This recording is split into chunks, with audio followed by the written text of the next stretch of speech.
বাচ্চা দিয়ে বলতে আছে, হুজুর হুজুর আব্বু বলছে আব্বু ঘরে নাই। বাচ্চারা মিথ্যা বলে? যা বলছে সেম তাই বলছে। হুজুর আব্বু বলছে আব্বু কই নাই, ঘরে। তাহলে বলেন ছেলে মেয়েদেরকে মিথ্যা শিক্ষা দেয় কারা? মা বাবা। ওস্তাদ এবার বাচ্চাকে আবার প্রশ্ন করলো, সন্তান মায়ের গায়ে হাত দাও বাবার গায়ে হাত দাও, কারণ কি?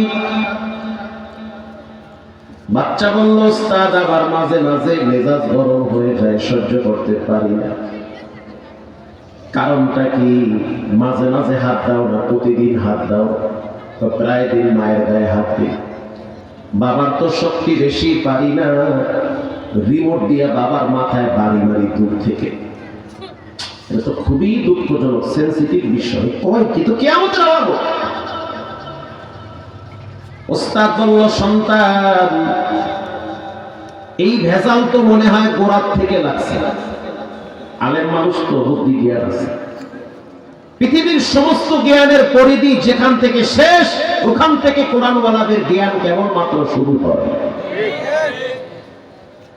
বাদশাহ আকবরের একটা অভ্যাস ছিল, দ্বীন ইলাহি চালু করছে, যে মুসলমানরা মন্দিরে গিয়ে কিছুদিন পূজা করবে আর হিন্দুরা মসজিদে গিয়ে কিছুদিন জুমা করবে। আপনারা মানবেন? এটার নাম দিয়েছে দ্বীন ইলাহি। মাদ্রাসা, মসজিদ, টুপি, দাড়ি, তলবে দেখলি শুধু চুলকানি শুরু হয়। এই চুলকানি মার্কা মুসলমান আমাদের দেশে আছে না নাই? অভাব নাই, সহ্য করতে পারে। যে যারে নেন দে, হে হেরে পেন দে, হুজুর লাগে না, টাইম মতো ঠিকই আবার হাতে পায়ে ধরে কান্দা শুরু করে। তো বাদশাহ আকবর ফজরের পরে বাহিরে বয়া রয়েছে। হাকিমুল ইসলাম কারি তৈয়ব সাহেব রাহিমাহুল্লাহ লেখেন, ওই বাহিরে বয়া রয়েছে বাদশাহ আকবর। মাদ্রাসার দুইটা ছাত্র বাসার থেকে মাদ্রাসায় যাইতেছে। বাদশাহ আকবরের অভ্যাস হইল টুপিওয়ালা দেখলি ঘোষা একটা মারবে। কথা কি বুঝেন? এটা ঘোষা মারতেই, এটা না মানলে সকালের নাস্তায় অজম হবে। বাদশাহ আকবর প্রশ্ন করলো, মাদ্রাসার ছাত্র ভাই কি পড়ো? কয় নুরানি পড়ি। নুরানিতে কি শিখায়? নুরানিতে শিখায় আলিফ বা তা থা। এটা একটা আবার হেরে যাওয়া লাগে, ঘরে বেরিয়ে তো হেরে যায়। বাদশাহ আকবর কয় আলিফে কি হয়? একটা বাচ্চা দাঁড়ায় বলে, আলিফে আমার আল্লাহ হয়। আল্লাহ আকবার জোরে বলে। বাদশাহ আকবর আবার প্রশ্ন করলো, বাতে কি হয়? কারিবিয়া বাতে বাইতুল্লাহ, বাইতুল্লাহ মানে আল্লাহর ঘর। সুবহানাল্লাহ, এত দেখি জাল মরিস।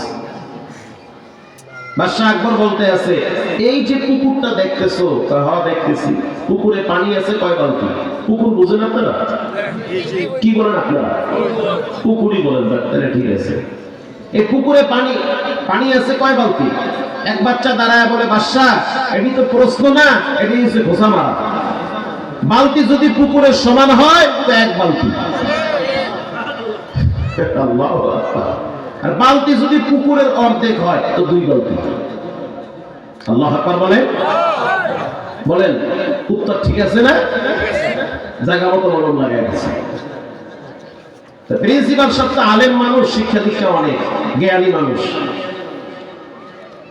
প্রিন্সিপাল সাহেব প্রশ্ন করলো, সন্তান তোমার দাদা দাদি কোথায় থাকে জানতে চাই।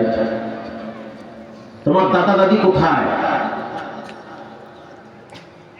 ছোট মানুষ বলতে আছে, উস্তাদ আমার দাদা দাদি ঘরে থাকে না। তো কোথায় থাকে? বলে আমার আব্বু বলছে দাদা দাদি নাকি মাদ্রাসায় পড়ে। কয় কি? দাদা দাদি বলে মাদ্রাসায় পড়ে, না হয় দাদায় পড়ে। দাদি কোন মাদ্রাসায় পড়ে? এই 90 বছরের বুড়ি। ওস্তাদ বলল মাদ্রাসা কোথায়? বলে গাজীপুর হোতাপাড়া। ওস্তাদ বলল মাদ্রাসার নাম কি? বাচ্চা বলল মাদ্রাসার নাম হলো বৃদ্ধাশ্রম। ওস্তাদ কিছুক্ষণের জন্য তন্দ্রা খেয়ে গেছে, বলে দেখি এটা দূরের কাহিনী না, 10 বছর আগের কাহিনী না, এটা হলো 25 সালের কাহিনী। ঢাকা মতিঝিল উস্তাদ এবার প্রশ্ন করলো, সন্তান মাঝে মাঝে সেই মাদ্রাসায় কি দেখার জন্য তুমি যাও? বলে হ্যাঁ যাই। সেখানে গিয়ে কি দেখতে পাও? বলে দেখি আমার দাদি কাঁদে, দাদাও কাঁদে। আমি যখন দাদির সামনে দাঁড়াই তখন আমার দাদি আমারে জড়ায় ধরে অঝোর ধারায় কাঁদে। আমার দাদি আমার কপালে চুমা দিয়া বলে, নাতি তোমার মাথার সুন্দর টুপিটা কে কিনে দিছে? বলে আমার আম্মু কিনে দিছে। এই টুপির নিচে সুন্দর তেল লাগায় দিছে কে? বলে আমার আম্মু। এত সুন্দর একটা জামা কে কিনে দিয়েছে? বলে আমার আম্মু বসুন্ধরা থেকে কিনে দিয়েছে। ছোট মানুষ যা জানে তাই বলে। উস্তাদ আবার প্রশ্ন করলো, এরপরে তোমার দাদি কি জিজ্ঞেস করলো? উস্তাদ আমার দাদি বারবার জিজ্ঞেস করে, সকালবেলা তোমারে সুন্দর করে নাস্তা বানাইয়া কে খাওয়ায়া দেয়? আমার আম্মু খাওয়ায়া দেয়। তখন আমার দাদি কান্দা কান্দা কয়, এক সময় এমন ছিল তোমার আব্বুরেও তো আমি খানা বানায় বানায় খাওয়াই দিতাম। তোমার আব্বুর মাথার চুলগুলা চিরুনি দিয়ে সুন্দর করে আশ্রয় দিতাম। তোমার আব্বুর সকালবেলা টিফিন আমি বানায় দিতাম। শুধু তাই না, তোমার আব্বুর শাকগুলা আমার নিজের হাতে ভালো করে পরিষ্কার করে দিতাম। আগের যুগে তো কারেন্ট ছিল না, তোমার আব্বু ঘুমাইতে পারতো না, আমি মা সারা রাত জেগে জেগে পাখা দিয়া বাতাস করতাম।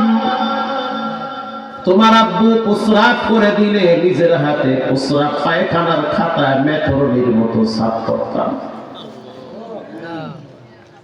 হুজুর আমার দাদি অজর দ্বারায় কাঁদতো। এরপরে আমি চলে যেতাম দৌড় মেরে দাদার কাছে, বিশাল বড় বৃদ্ধাশ্রম, কয়েকশো বিঘা জায়গা নিয়ে।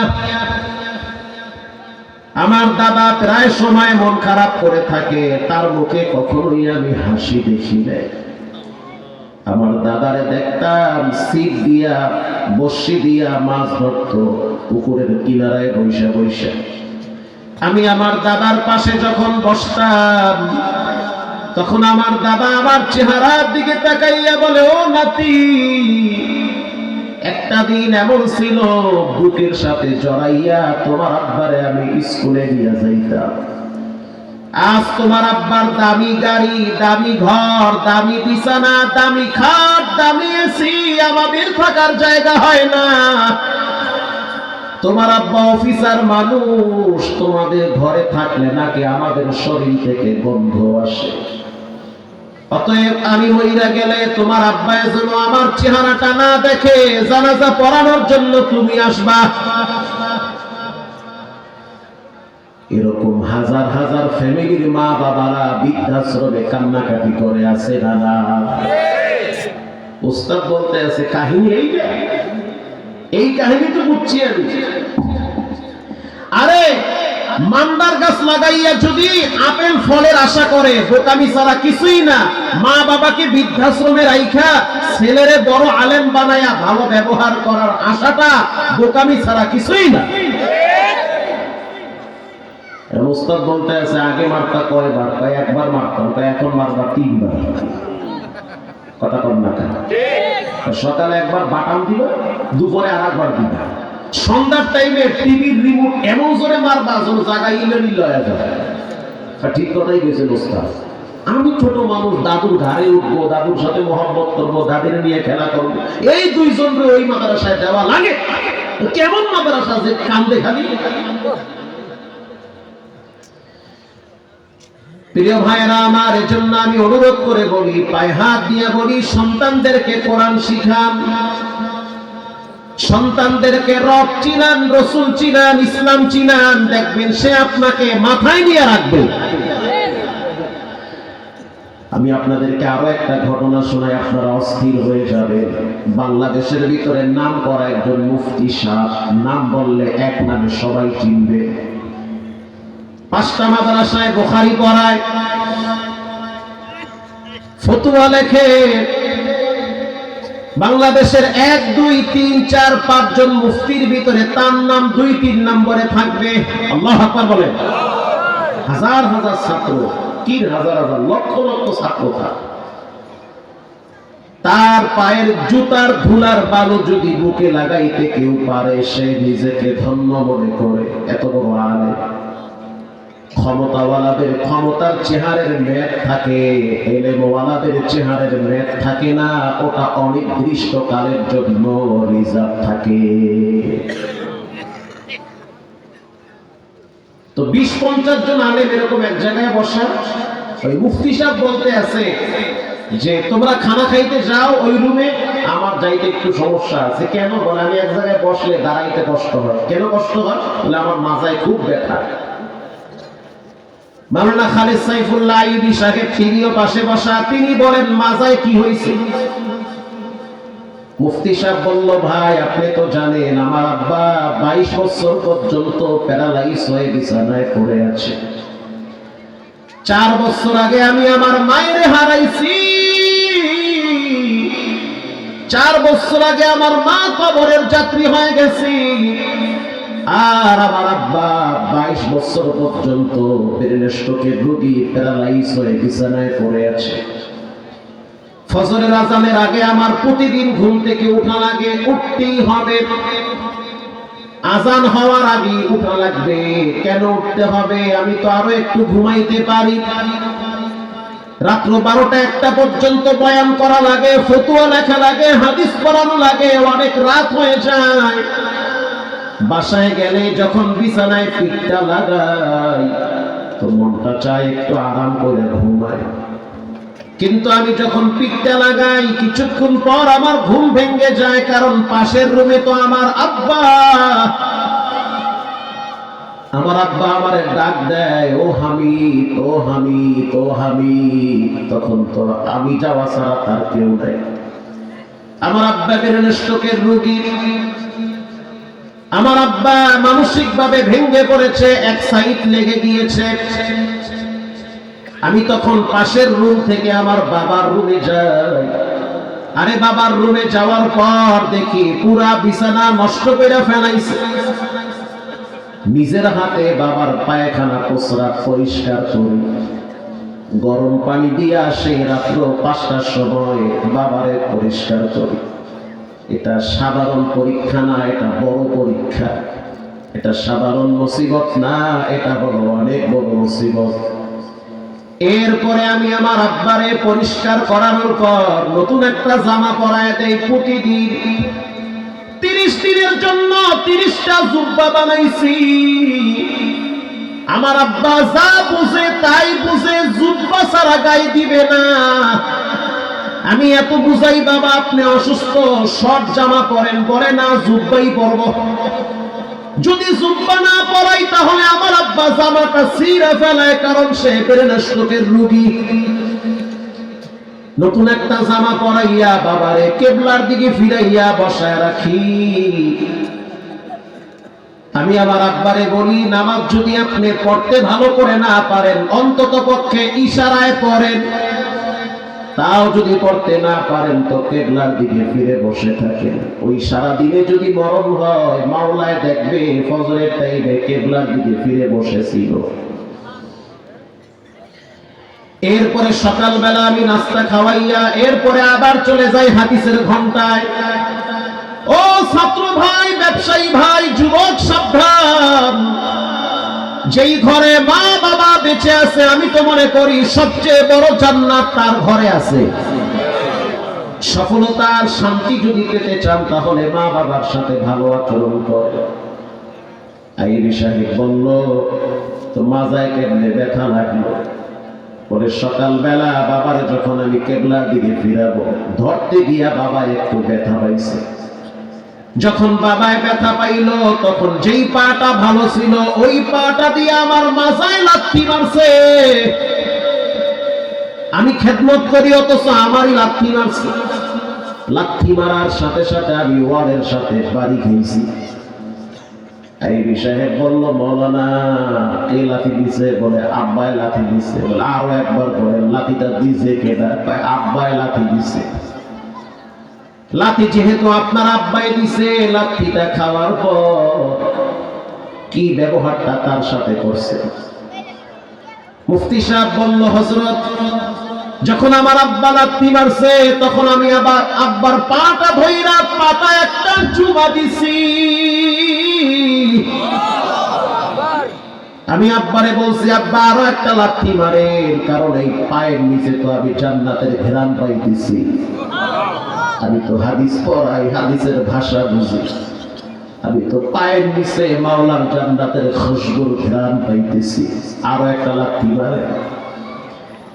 যখন আমি বললাম আব্বা আরো একটা লাথি দেন, তখন আমার আব্বা আবেগে আপ্লুত হয়ে আমারে জড়ায় ধইরা কপালে চুমো দিয়েছে, আমার দাড়িতে চুমা দেয় আমার আব্বা, আমার টুপির গোড়ায় চুমা দিয়ে বলে, আরশের মালিক আল্লাহ আমার হামিদরে যুগ শ্রেষ্ঠ মুহাদ্দিসদের কাতারে কবুল করে নেন।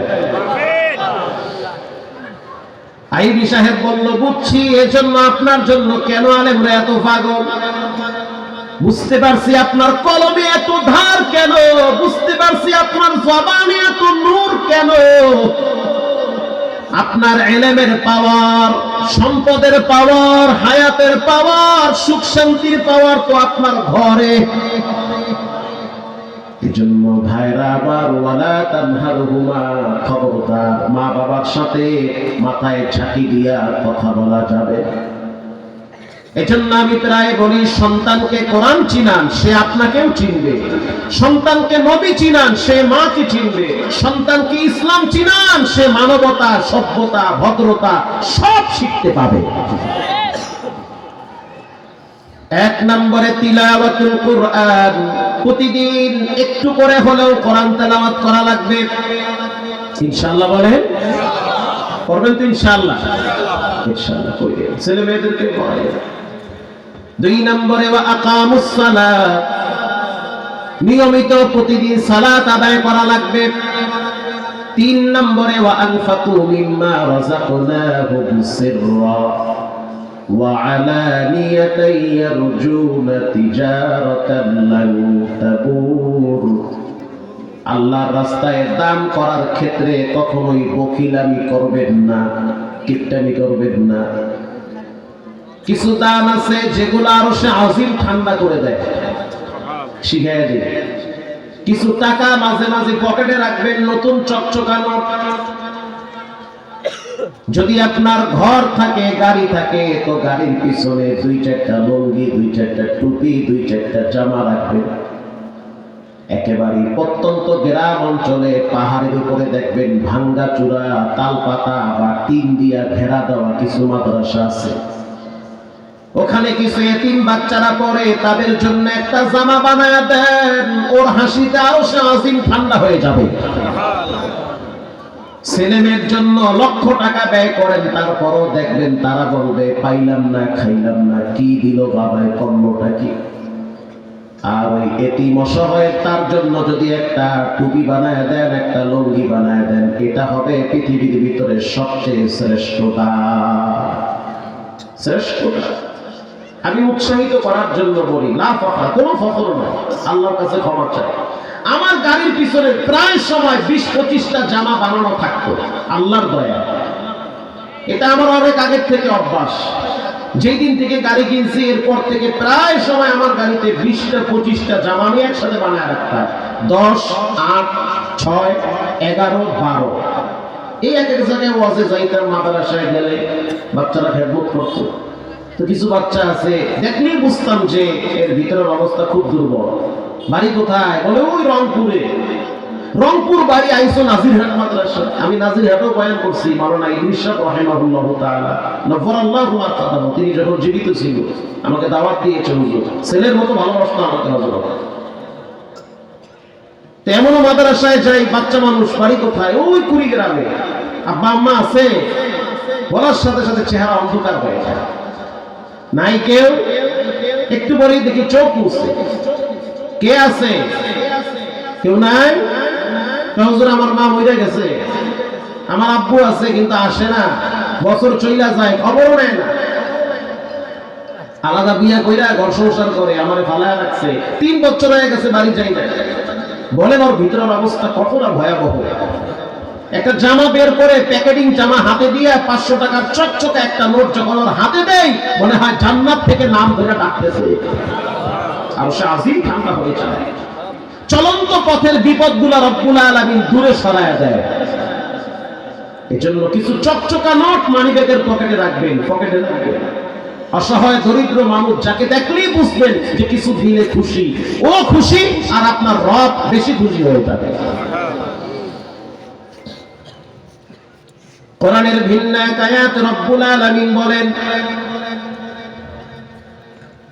ইন্নামাল মুমিনুনাল্লাযীনা ইযা যুকিরাল্লাহু ওয়াজিলাত কুলুবুহুম ওয়া ইযা তুলিয়াত আলাইহিম আয়াতুহু যাদাতুহুম ঈমানা ওয়া আলা রাব্বিহিম ইয়াতাওয়াক্কালুন।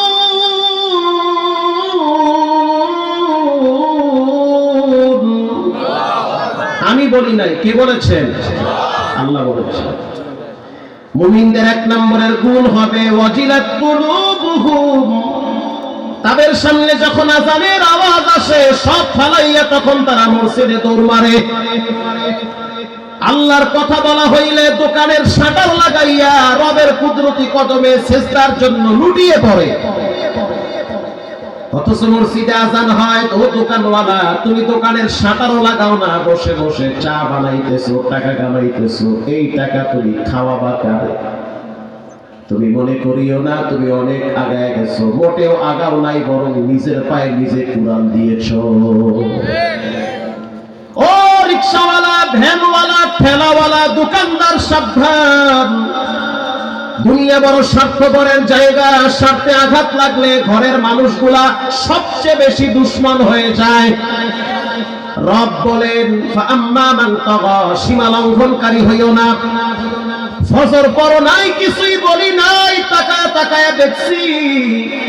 জোহর পড়ো নাই, কিচ্ছু বলি নাই। আসর পড়ো নাই, কিছুই বলি নাই। মাগরিব পড়ো নাই, কিছুই বলি নাই। অথচ পাশে মসজিদ, চাইলে যাইতে পারতা, ইচ্ছা করে শয়তানের ধোকায় যাও নাই। আল্লাহ বলেন ফাআম্মা মান তাগা, এরা হলো সীমা লঙ্ঘনকারী। আল্লাহ বলেন ওয়া আথারাল হায়াতাদ দুনিয়া, যারা দুনিয়া নিয়ে ব্যস্ত, দুনিয়াকে প্রাধান্য দেয়, ফাইন্নাল জাহিমা হিয়াল মাওয়া, তাদের ঠিকানা হবে জাহান্নামে। ঠিক না ঠিক? কোন মানুষ মনে করিয়েন না যে আপনি অপরাধ করার পরে বাঁচে গেছেন। কুল্লু নাফসিন বিমা কাসাবাত রহিনা। রব্বুল আলামিন বলেন খারাপ ভালো যেটাই করো তুমি কিন্তু ধরা খেয়ে গেছো। কেউ যদি রাত্রিবেলা মসজিদের দিকে ফিরা 2 রাকাত নামাজ পড়ে, মানে কিবলার দিকে ফিরে কেউ যদি 2 রাকাত সালাত আদায় করে, আ'আদাল্লাহু লাহু নুজুলাহু মিনাল জান্নাতি কুল্লামা গাদা আও রাহা। আল্লাহর নবী বলেন সকালে আর সন্ধ্যায় যারা মসজিদে যায় তাদের জন্য রব্বুল আলামিন জান্নাতে দস্তরখানা বিছায়া রাখে। আবার কেউ যদি গোপনে কোনো মেয়ের ওন্না ধরে টান দেয়, সাবধান যুবক, মনে করিও না তুমি বাচ্চা গেছো, পৃথিবীর কেউ দেখে নাই মনে করিও না। আলাম ইয়ালাম বিআন্নাল্লাহা ইয়ারা, যিনি দেখার তিনি বাহিরেও দেখে, ঘরেও দেখে। যিনি দেখার তিনি তোমার কম্বলের নিচেও দেখে।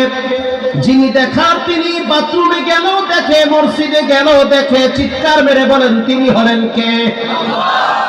রাত্রিবেলা ঘন্টার পর ঘন্টা মোবাইলের দিকে তাকায় কি দেখো? তুমি একটা বারের জন্য ভাবো না তোমার রব তোমারে দেখতেছে। হতে পারে সকাল হওয়ার আগেই তো মসজিদে তোমার জন্য এলান হয়ে যেতে পারে। গোপনে যদি একটা মেয়ের সাথে খারাপ সম্পর্কে জড়িয়ে যাও, আর যদি মনে করো বাচ্চা গেছি, জিততে গেছি, কিচ্ছু হবে না, ভুল কথা। 30 বছর পর হইল তোমার রব এটার প্রাপ্য তোমাকে বুঝায় দিবে।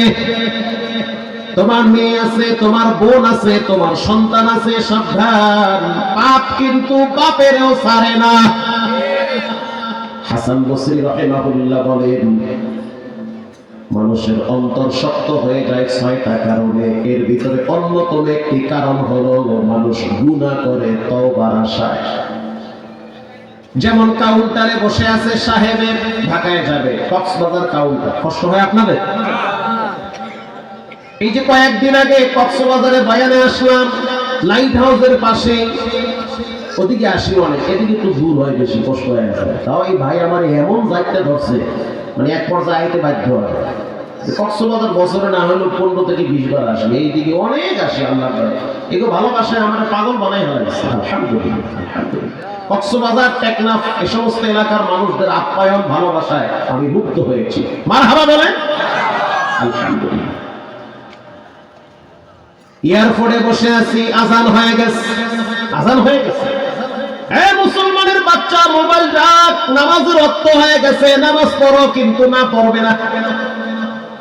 বিমান ছাড়বে সন্ধ্যা 7টায়, অথচ 3 ঘন্টা বসে বসে মোবাইল টিপে রব দেখে কি দেখে না? ভাই মসজিদে চলে, নামাজে যাবেন না, হুজুর পড়া দরকার, পড়বো। কবে পড়বেন? যাক না, কিছুদিন পরে ঠিক হয়ে যাবে। অথচ একটা বারের জন্য ভাবলো না যে এরপরে কি হতে পারে। সে বিমানে উঠবে, ঢাকায় নামবে, ওখান থেকে বাসায় যাবে, অনেক দূরের কথা।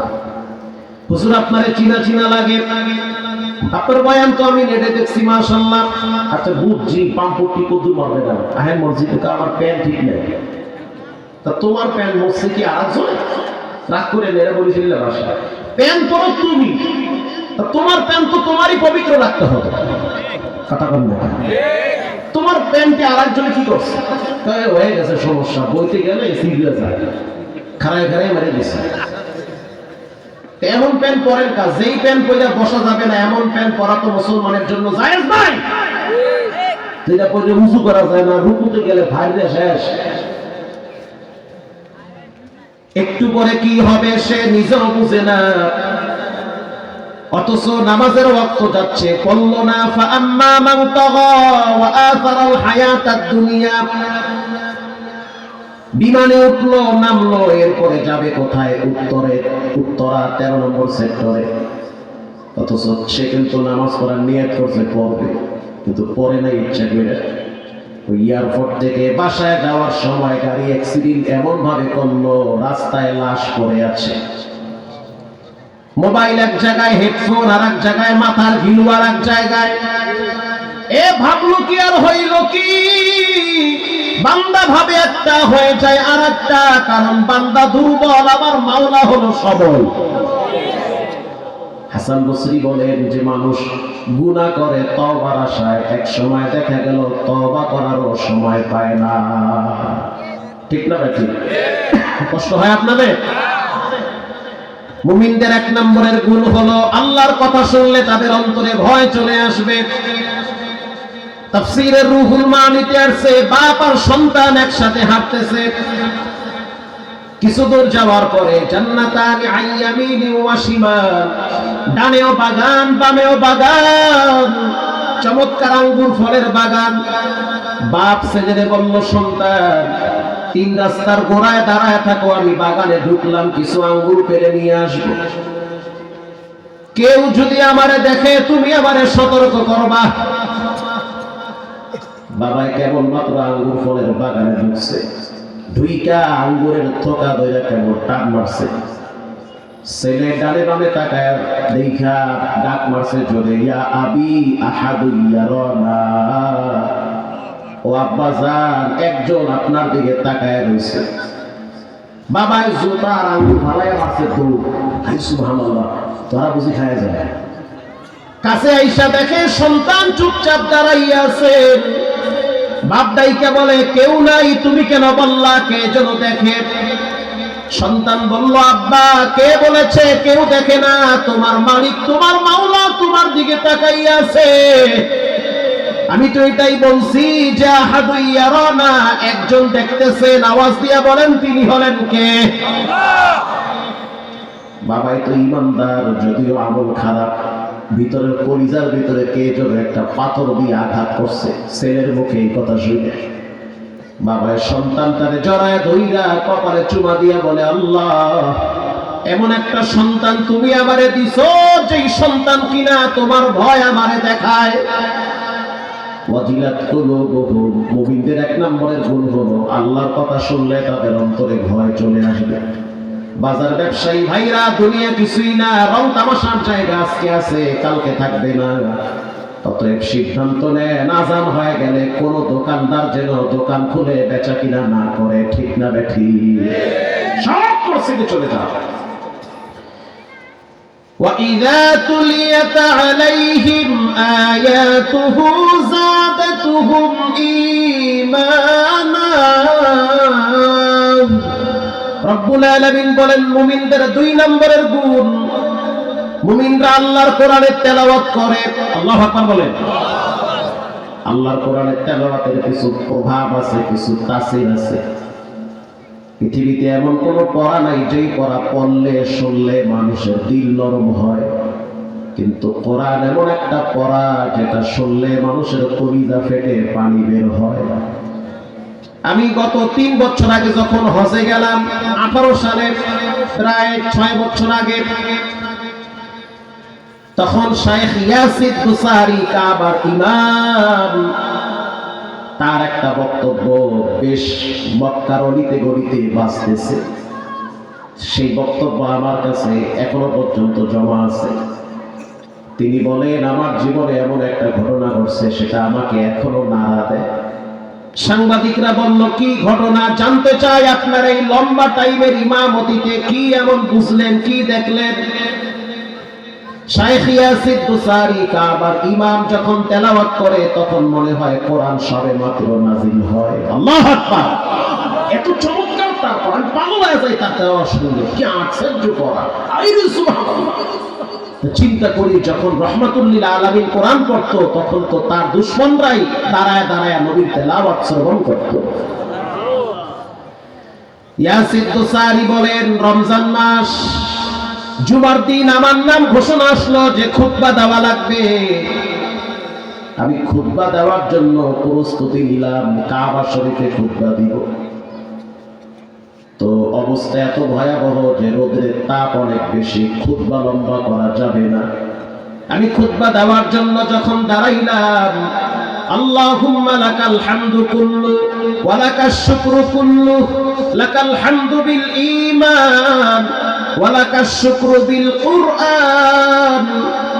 ও মালিক, তোমার দরবারে কোটি কোটি শুকরিয়া যে তুমি আমার মতো এক গোলাম রে কোরআনের নূর সিনায় দান করেছো।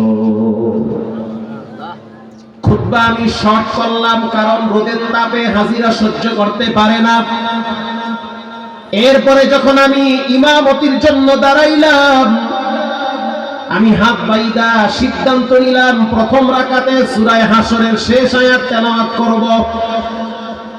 হুয়াল্লাহুল্লাযী লা ইলাহা ইল্লা হু আলিমুল গায়বি ওয়াশ শাহাদাতি হুয়ার রাহমানুর রহিম।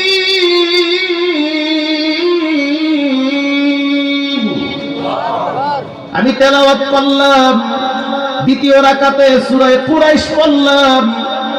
আমি যখন সূরা কুরাইশ তেলাওয়াত করলাম, লিইলাফি কুরাইশ রিহলাতাশ শিতাই ওয়াস সাইফ ফালইয়াবুদু রাব্ব হাযাল বাইত। আর এমন জায়গায় দাঁড়ায় বললাম, ফালইয়াবুদু রাব্ব হাযাল বাইত, তোমরা এই ঘরের রবের গোলামি করো। আর সেই রবের গোলামি করার জন্য তো আমি দাঁড়ায় গেছি তার ঘরের সামনে। আমি যখন তেলাওয়াত করতেছি, পিছনে নাক টানার আওয়াজ পাইতেছি। হে যুবক, গানের আওয়াজ শুনতে শুনতে কলব শক্ত হয়ে গেছে, এজন্য কোরআনের আওয়াজ তোমার দিলে ভালো লাগে না। ইয়াসির দুসারি বলেন, আমি বুঝতে পারলাম কে যেন পিছনে কাঁদতেছে। আমি সালাম ফিরাইলাম। ফিরানোর পর পিছন থেকে একজন সামনে আসার জন্য চেষ্টা করতেছে, নিরাপত্তা কর্মীরা তারে আটকায় দিছে। আমি মাথা ঘুরায় তাকায় দেখলাম এক যুবক আমার দিকে আসার জন্য খুব চেষ্টা করে। আমি ওই যুবকের চোখের গোড়ায় পানি দেখছি। ওর চোখের পানিতে ইহরামের কাপড় ভিজতেছে। আমি প্রশাসনকে বললাম, নিরাপত্তা কর্মীদেরকে বললাম, সাইরা দাও, আমি ওর সাথে কথা বলবো। সাধারণত এটা নিয়ম নাই, তারপর ইমামদের কিছু ব্যক্তিগত পাওয়ারকে মূল্যায়ন করে তারা একটু সম্মান করল। শায়েখ নিয়ম নাই যে আপনার সাথে কথা বলবে, যেহেতু বইলাই ফেলাইছেন, যাও একটু সুযোগ করে দিন আমার সামনে। ইয়াসির দোসারি বলেন, যখন আমি যুবকের চেহারার দিকে তাকাইলাম, মনে হইতে আছে ওর জীবনে কত বড় ঝামেলা হয়ে গেছে। আমি বললাম, কেন কাতলা, কি হয়েছে? এই যুবকটা আমার দিকে হাতটা বাড়াইয়া বলতে আছে, আমারে তওবা করা, আমি আজ জাহান্নামের আসামি। আমার বাড়ি হলো ইউরোপ কান্ট্রিতে, জীবনে আমি অনেক অন্যায় করছি। আজ যখন আমি উমরা করতে আইসা আপনার পিছনে নামাজে দাঁড়াইলাম, আপনার প্রতিটা আয়াতে আয়াতে মনে হইতে আছে কে যেন আমার কলিজাটারে ঠান্ডা করে দিতেছে। অতএব আমার জীবনে আমি অনেক গুনাহ করেছি, এমন এমন পাপ করছি যেটা আল্লাহর ঘরের সামনে বলতেও লজ্জা লাগে। আমার জীবনে আমি কোনোদিন কাঁদি নাই, শুধু আজকে আমি কাঁদতেছি, আমার মায়ের কথা মনে পড়েছে। আমার মা প্রতিদিন আমার জন্য তাহাজ্জুদে কাঁদতো আর বলতো, আল্লাহ আমার এই সন্তানটারে তুমি হেদায়েত দাও, তা না হলে আমি মইরাও শান্তি পাবো না। শাইখ আল্লাহ আমার আদালতে, আল্লাহর আদালতে আমার এই দোয়াটা কবুল হয়েছে। আজকে আপনার সাথে আমি দেখা করতে পারলাম, একটু মুসাফা করলাম। ইয়াসির দোসারি বলেন, বুঝতে পারলাম এটা আমার ক্রেডিট না, এটা হলো কোরআনের পাওয়ার। আল্লাহু আকবার বলেন। তলা বারা চে খুশিও চেহেরা, হাফেজ সদর কোরআন খালি দিলার। তিনটা আমল করা লাগবে, সারা যাবে না। এক নম্বরে নিয়মিত প্রতিদিন কোরআন তেলাওয়াত করা লাগবে। দোকানওয়ালা দোকানে বসে আছেন, দুইটা সূরা পড়েন। অটোওয়ালা বিড়ি খাওয়া বাদ দেন, বসে বসে দুই একটা সূরা পড়েন। রাস্তা দিয়ে হাঁটেন, পা দিয়া জিহ্বারাই 100 বার ইস্তেগফার পড়েন। যেই নবীর কোনো গুনাহ নাই, সেও তো প্রতিদিন 100 বার ইস্তেগফার করেছে, ঠিক না ঠিক? পারলে মানুষের উপকার করেন, না পারলে ক্ষতি করবেন না। দুই নম্বরে প্রতিদিন 5 ওয়াক্ত সালাত আদায় করে। ওজনে কম দেওয়া যাবে না, খাদ্যে ভেজাল দেওয়া যাবে না, নয় ছয় করা যাবে না, অন্যের জমিন জোর কইরা খাওয়া যাবে না। কেউ যদি কারো জমিন 1 বিঘা জোর কইরা দখল করে, আল্লাহর হাবিব বলেন, তাহতাস সারা, 7 তরফ জমিন তার গলায় ঝুলায় দেওয়া হবে আর বলবে খাইতে থাকো। অতএব সাবধান, দলের জন্য, নেতার জন্য, নেত্রীর জন্য রক্ত আর জীবন দেওয়া যাবে না। রক্ত আর জীবন যদি দিতে মনে চায়, আল্লাহর কোরআনের জন্য, নবীর ইজ্জত সম্মান রক্ষার জন্য রক্ত দেওয়া লাগবে, জীবনও দেওয়া লাগবে। আজ থেকে পাক্কা নিয়ত করেন, জীবনে কোনোদিন নামাজ ছাড়বো না, হারাম খাবো না, আব্বা আম্মার সাথে বেয়াদবি করা যাবে না। দান সাদাকার ব্যাপারে কালকে করব হবে না, আজকে করেন। কালকে তো দোকানে কাপড়ের কাপন চলে আসবে, কালকে তো মসজিদের পালকি চলে আসবে। ছেলে মেয়েদেরকে পশ্চিম চিনান, আবার বলি ছেলে মেয়েদেরকে কিবলা চিনান। অনেক ছেলে মেয়েরা পশ্চিম দিকে ফিরা ফিরা দাঁড়ায় দাঁড়ায় প্রস্রাব করে, কথা কম রাখা। ওরা বুঝে না কোনটা পশ্চিম, কোনটা দক্ষিণ, কোনটা উত্তর। মা বাবা শিক্ষা দেয় না। খবরদার, ছেলেমেয়ের পাপের ঘাটতি আপনার মাথায় দিবেন না। সন্তান হলো মা বাবার জন্য আমানত। আল্লাহ বলেন, ইয়াতলুনা কিতাবাল্লাহ, প্রতিদিন তেলাওয়াত করো কোরআন শরীফ। 2 নম্বরে সালাত আদায় করো। 3 নম্বরে দান খায়রাত করো। আজ থেকে পাক্কা নিয়ত করে, জীবনে কোনোদিন নামাজ ছাড়বো না, হারাম খাবো না, মা বাবার সাথে বেয়াদবি করবো না। দিলটা যদি ভালো থাকে, তওবার নিয়তে 2টা হাত আল্লাহকে দেখায় দেন। নারায়ে তাকবীর। আয় আল্লাহ, এই হাতগুলা কবুল করে নেন। জীবনে একবার কাবার গিলাফের সাথে লাগায় দেন আল্লাহ। জীবনে একবার মক্কা মদিনার ঘেরান নেওয়ার তৌফিক দান করেন। জোরে বলেন আমিন। রঙ্গে তাকওয়া, রঙ্গে সিদ্দিক, রঙ্গে দ্বীন, তা'আবদু বাকি বুয়াদ গর আবেদিন। 2 দিন ব্যাপী মাহফিল যে হইল, আপনারা খুশি না বেজা? ঘুমায় গেছেন নাকি? কে কে ঘুমাইছেন? 2 হাত তুলে আল্লাহকে দেখান।